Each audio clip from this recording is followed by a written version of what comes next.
Hi friends, welcome to Chennai lunch. இன்னைக்கு நம்ம பார்க்க போகிறது ரொம்பவே சிம்பிளான அட்டகாசமான டேஸ்டோட கீ ரைஸ் பார்க்க போகிறோம். அது எப்படி செய்கிறதுன்னு வாங்க வீடியோக்குள்ளே போகலாம். அதுக்கு தேவையான பொருட்களை பார்த்துடலாம். 2 வெங்காயம் நீல வாக்கில் கட் பண்ணியிருக்கேன். இஞ்சி பூண்டு பேஸ்ட் 1 டீஸ்பூன் அளவுக்கு எடுத்துக்கோங்க. 3 பச்சை மிளகாய், கொத்தமல்லி, புதினா ஒரு கைப்பிடி அளவுக்கு எடுத்துக்கோங்க. இப்போது பாஸ்மதி ரைஸ் வந்து 1 டம்ளர் அளவுக்கு நான் எடுத்திருக்கேன். இதை கழுவி 1.5 டம்ளர் அளவுக்கு தண்ணி சேர்த்துக்கோங்க. 20 நிமிஷம் ஊற வச்சுருக்கேன். அப்படியே இருக்கட்டும். இப்போ நம்ம தாளிச்சிடலாம். அதுக்கு 100 ml அளவுக்கு நான் நெய் சேர்த்துக்கிறேன். உங்களுக்கு 100 ml அதிகமாக இருக்குன்னா நீங்கள் 50 ml சேர்த்துக்கலாம். இப்போது பிரிஞ்சி இலை, பட்டை, கிராம்பு, ஏலக்காய் எல்லாத்தையும் போட்டு நான் தாளிச்சிடலாம். தாளித்ததுக்கப்புறமா 2 வெங்காயம் நீல வாக்கில் கட் பண்ணியிருக்கேன். அதை நம்ம ஃபஸ்ட்டு வதக்கி விட்டுக்கோங்க. ரொம்ப கோல்டன் ப்ரௌனாக வதக்கக்கூடாது. ஒரு பிங்க் கலராக வரும் இல்லையா, அந்த அளவுக்கு வதங்கிக்கினா போதும். இப்போ ஓரளவுக்கு வதங்கியிருக்கு. இப்போ நம்ம பச்சை மிளகாய் சேர்த்துடலாம். தேவையான அளவு உப்பு சேர்த்துருங்க. இப்போவே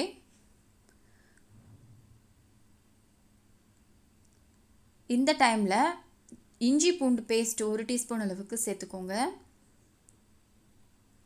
இது இப்போ வந்து பச்சை வாசனை போகிற அளவுக்கு நல்லா வதக்கிக்கலாம்.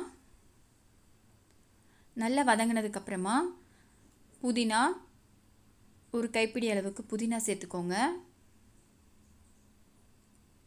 புதினா சேர்த்ததுக்கப்புறமா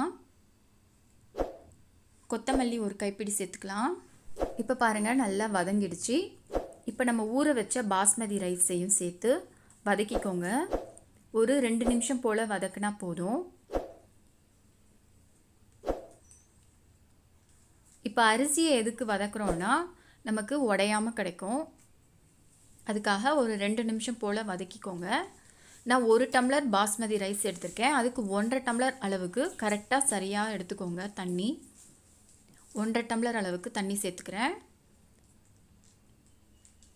இப்போது தண்ணி நல்லா கொதித்ததுக்கப்புறமா நம்ம இதை மூடி வச்சிடலாம். இப்போ பாருங்கள் கொதி வந்துட்டுருக்கு. இந்த டைமில் நம்ம மூடி போட்டு மூடி வச்சிடலாம் ப்ரெஷர் குக்கரை. கரெக்டாக ஒரு விசில் வந்ததுக்கப்புறமா ஸ்டவ் ஆஃப் பண்ணிடலாம். இப்போ ஒரு விசில் வந்திருக்கு. ப்ரெஷர்லாம் அடங்கினதுக்கப்புறமா நம்ம ஓப்பன் பண்ணி பார்க்கலாம். இப்போ பாருங்கள் ஓப்பன் பண்ணி பார்க்கலாம். வாவ், சூப்பராக அட்டகாசமாக இருக்குது. நல்லா உதிரியாக கிடச்சிருக்குங்க. இதே மாதிரி நெய் 2 டீஸ்பூன் அளவுக்கு சேர்த்துட்டு முந்திரி பருப்பு, திராட்சை நம்ம வறுத்து இதில் சேர்த்துடலாம். இன்னும் டேஸ்ட் அட்டகாசமாக இருக்குங்க. இப்போ பாருங்கள் தாளிச்சிட்டு நான் இதில் சேர்த்துட்றேன். நீங்களும் வீட்டில் ட்ரை பண்ணி பார்த்துட்டு எனக்கு கமெண்ட் சொல்லுங்கள். இந்த வீடியோ உங்களுக்கு பிடிச்சிருந்தா லைக் பண்ணுங்கள், ஷேர் பண்ணுங்கள், சப்ஸ்கிரைப் பண்ணுங்கள்.